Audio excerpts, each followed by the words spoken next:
सगळी तयारी झाली होती आणि गाडवाच द्वायचा राहिला होता. तर जय श्रीराम भावांनो. तर तुम्ही म्हणत असा आणि सकाळ सकाळ कुठं चालल्यात, तर आम्ही चाललो होतो मुखायला म्हणजे माझ्या घरी. तर गुढी पाडवा होता म्हणून आम्ही गेलो नाथसाहेबाच्या मंदिरात. मग तिथं दर्शन घेतलं. मग आम्ही हनुमानाच्या मंदिरात गेलो. मग तिथं दर्शन घेतलं. मग घरी आल्यावर गुढी धुतली.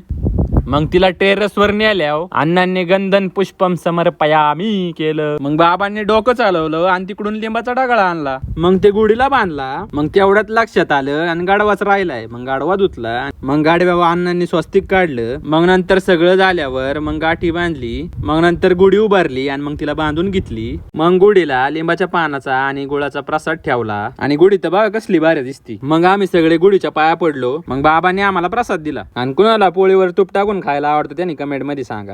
आणि आमचं पण पोळ्यांनी पोट दुखत आहे तरी पण आम्ही पोळ्या खातोय. तुमच्यात आहे का असा कोण? आणि असं तर कमेंट मध्ये सांगा. मग आता आम्ही पोट दुखत तर पोळ्या खातो तर तुम्ही लाईक आणि फॉलो करा आणि भेटू उद्या.